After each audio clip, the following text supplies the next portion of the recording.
इसलिए इसको कहा जाता है जामंत शिव गुफा। जगह का नाम पीर खो।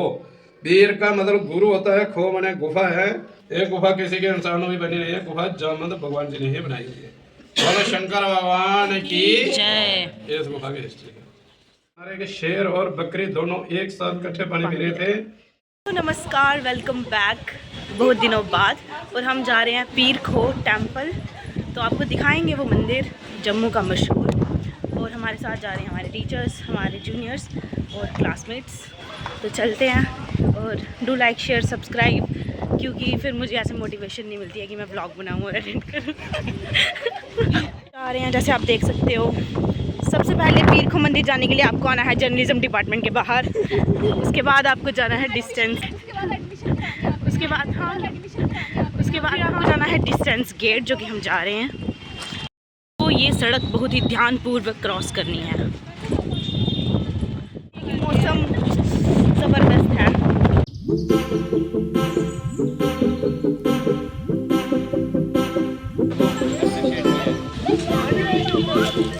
हमारे सर जो हमारे साथ जा रहे हैं, हमारे मैम।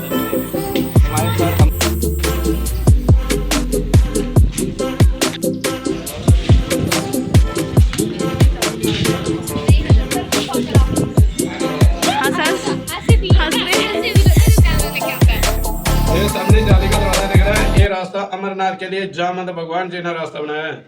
जामंत जी के बाद में इसमें 9 लोग हैं जो दर्शन करके वापस आए। 9 लोगों के बाद में 6 लोग बाद में गए, वो अमरनाथ नहीं गए, वापस भी नहीं आए। जो हमारा जम्मू का राजा था प्रताप सिंह राजा, उसको मालूम चला हुआ गुफा के अंदर कुछ लोग वापस नहीं आए। उन्होंने कहा इस गुफा के अंदर और भी कोई जाने की ट्राई नहीं करे। उसने 2 फुट आगे दीवार लगा दी, उनकी आत्मा की शांति के लिए अखंड ज्योति जगाई है। तब से लेके अभी तक जलती आ रही है। इसमें तेल डालते हैं, बत्ती डालते हैं, कल दिन बाय कल दिन जलती आ रही है। राम जी ने जब लंका में युद्ध किया ना रावण के साथ, लंका में युद्ध करने के बाद अयोध्या नगरी में लौटे। श्री राम जी ने सभी को कहा भाई आपकी जो जो भी इच्छा है आप मांगे, मैं आपकी इच्छा पूर्ण करूंगा। सभी की इच्छा पूर्ण हो गई। जामंत जी ने कहा मेरी युद्ध करने की इच्छा है। उन्होंने कहा किसके साथ युद्ध करने जाते थे? जो योद्धा मर गए हैं, किसके साथ युद्ध करने जाते? उन्होंने कहा आपके जैसे योद्धा से। श्री राम जी ने कहा इस युग में आपकी इच्छा पूर्ण नहीं करूंगा, मैं श्री कृष्ण भगवान के अवतार में होगा, आपकी इच्छा मैं पूर्ण करूंगा। भगवान शिव की तपस्या करो। जामंत जी स्थान ढूंढते आ रहे थे जिसको जम्मू तवी जी ने अपनी शक्ति से रास्ता बनाया गुफा के अंदर आने के लिए, जहां पर बैठ के तपस्या के महादेव जी प्रकट हैं, जो एक मुखी रुद्राक्ष के रूप में प्रकट हुए। इन्होंने कहा जामंत जी आप रास्ता बनाओ अमरनाथ के लिए, अमरनाथ मेरे दर्शन करोगे, आपकी युद्ध करने की इच्छा अवश्य पूर्ण होगी। जामंत जी ने यहाँ से रास्ता खोदना शुरू किया है। रास्ता खोदते तक अमरनाथ तक गए, अमरनाथ में दर्शन करके वापस आ गए। जामंत जी शाम के टाइम गुफा के बाहर टहल रहे थे। जामंत की निगाह जाके शेर के ऊपर पड़ी। शेर से मणि मांगी। शेर ने कहा मैंने युद्ध करके मणि हासिल की, आप युद्ध करा था, मणि लेकर जाओ। शेर का और जामंत जी का युद्ध हुआ। जामंत जी ने शेर को मार दिया। कृष्ण भगवान जी द्वारका से मणि की खोज करते आ रहे थे। शाम के टाइम गुफा के बाहर पहुंचे थे। गुफा के अंदर बहुत ही प्रकाश रोशनी आ रही थी। कृष्ण भगवान जी जान चुके मणि यादा गुफा के अंदर है। उन्होंने खड़े होकर कृष्ण भगवान के ऊपर वार किया। दोनों का युद्ध होते तक 27 दिन तक युद्ध हुआ जामंत का श्री कृष्ण भगवान का इस जगह पर। 27 दिन के बाद जामंत जी ने हाथ जोड़ के कहा अपने असली रूप में दर्शन दो, मेरे साथ इतनी देर कोई भी युद्ध नहीं कर सकता। कृष्ण भगवान श्री राम के रूप में आए। यहाँ का जो आपको मैंने त्रेता युग में युद्ध करने का वचन दिया, द्वापर युग में मैंने पूर्ण किया। जो आपके पास मणि है, मणि मेरे को दो। मेरे ऊपर 17 दिन राजा ने चोरी का इल्जाम लगाया। जामंत जी ने भगवान शिव को साक्षी मानकर अपनी बेटी की शादी श्री कृष्ण भगवान के साथ करवाई गई। समर्थक मणि उनको दहेज के रूप में दी गई। कृष्ण भगवान द्वारका के मणि जाके 17 जीत को दी। 17 जीत की बेटी सत्याभामा उनके साथ भी शादी की। जामंत जी इस गुफा से अमर हो गए, किसी को नहीं दिखाई दिए। जामंत जी ने यहाँ तपस्या किया। भगवान शंकर प्रकट हैं, एक मुखी रुद्राक्ष के रूप में प्रकट होकर जामंत भगवान को दर्शन दिए गए हैं। शफकत भी आ जाओ। अरे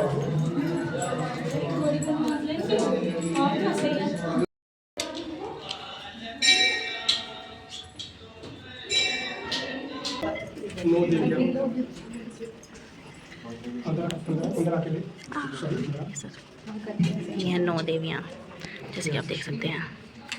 नाम क्लियर आने चाहिए, नाम पे रख नाम। ये है माता शैलपुत्री जी, माता ब्रह्मचारिणी देवी, माता श्री चंद्रघंटा देवी, माता श्री कुष्मांडा देवी, माता श्री सकंद देवी, माता श्री कात्यायनी, माता श्री कालरात्रि, माता श्री महागौरी देवी, माता श्री सिद्धदात्री देवी और 9 देवियाँ एक साथ। तो ये था पीरखो मंदिर, पीरखो गुफा। कथा में आपने सुना होगा, लेकिन इससे रहस्यमय जो चीज़ें जुड़ी हैं वो काफ़ी उन चीज़ों ने आकर्षित किया मुझे। जैसे कि एक रहस्यमय चीज़ ये कि यहाँ से अमरनाथ गुफा को रास्ता है। कुछ लोग जो हैं वो अमरनाथ गुफा में दर्शन करके आ गए थे, लेकिन कुछ लोग जो दर्शन करके नहीं आ पाए, वो 6 लोग, सिक्योरिटी पर्पज़ के लिए राजा ने वो गुफा का द्वार बंद कर दिया और उस गुफा के आगे जो थी वो दीवार चुनवा दी गई और वहाँ पर वो 6 लोगों को श्रद्धांजलि अर्पित करने के लिए आज तक अखंड जोत वहाँ पे जलाई जा रही है। जो कि कब से कॉटन चेंज करते हैं, तेल डालते हैं, लेकिन वो तब से आज तक वो जोत जो है वो जल रही है, जो एक काफ़ी रहस्यमय बात है। तो हमारे जम्मू कश्मीर जो है वो रहस्य से परिपूर्ण है और इतनी ज़्यादा चीज़ें हैं यहाँ पर, इतनी ज़्यादा श्रद्धा की चीज़ें, इतनी ज़्यादा मिस्टीरियस चीज़ें हैं कि हमें प्राउड होता है कि हम जम्मू कश्मीर के निवासी हैं। तो मिलते हैं आपसे, अब आगे और भी एक्सप्लोर करेंगे, आपको दिखाएंगे। मिलते हैं भैया। आपको क्या खास चीज़, क्या रहस्यमय चीज़ लगी इस मंदिर के बारे में? बहुत अच्छा लगा यहाँ पे आके, एक ऐसी पीसफुल फीलिंग्स आती हैं, ऐसे अमन भरा माहौल है, पॉजिटिव वाइब्रेशंस। मजहबी जगहों पे जब भी जाओ तो इंसान बहुत दुनिया से अलग एक चीज़ सोचता है, जहाँ पे सिर्फ अमन के अलावा कुछ नहीं दिखता है। और मुझे लगता है हर एक को आना चाहिए यहाँ पे, अपने साथ अमन और शांति लेके जाए। और ये हमारे टीचर्स बैठे हुए हैं यहाँ पे, जैसे कि आप देख सकते हैं। बहुत खूबसूरत पार्क है। और ये देखो, ये सबसे सही और ब्यूटीफुल और सुंदर चीज़ कहाँ है खालिद? वो देखो खालिद, खंड विभूत, जिसे प्रसाद के रूप में लिया जाता है। और पंडित जी ने बताया कि ये गोरखनाथ जी के समय के हैं। और मुझे पता चला कि यहाँ पर जो पंडित जी थे वो रामनगर से थे। देखा, रामनगर से थे वो। रामनगर भी ज़रूर विज़िट करिए, वहाँ भी बहुत रहस्यमय चीज़ें और सुंदर चीज़ें हैं देखने वाली। चलो अब चलते हैं पार्क में।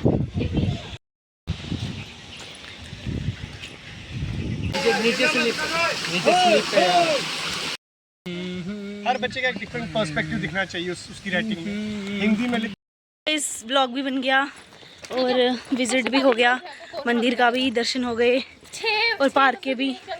अब मुझे नहीं पता ब्लॉग कैसा बना है कैसा नहीं, जो था वो मैंने बना दिया क्लिप्स ले लेके। देखते हैं। और अभी हम जा रहे हैं वापस यूनिवर्सिटी, ये जर्नलिज्म डिपार्टमेंट वाले लेके आए थे हमें। और मिलते हैं नेक्स्ट व्लॉग में, पता नहीं है कब तक एडिट होगा और कब तक चढ़ेगा, कोशिश करूँगी। ठीक है guys, do like share subscribe the channel. मिलते हैं आपको किसी और ब्लॉग में। डिग्री हमारी कंप्लीट होने वाली है और ये ब्लॉग मैं बस इसलिए बना रही हूँ 2 साल बाद ये लोग देखें कि ये कैसे थे। तो ठीक है, मिलते हैं फिर किसी अगले व्लॉग में। इसको ज़्यादा से ज़्यादा शेयर करो, लाइक करो, कमेंट करो, सब्सक्राइब करो, जम्मू कश्मीर विजिट करो, रामनगर विजिट करो, मज़े करो। बाय। ये ब्लॉगर बहुत वफादार है, पीर को आके भी रामनगर को जाओ भाई। बाय।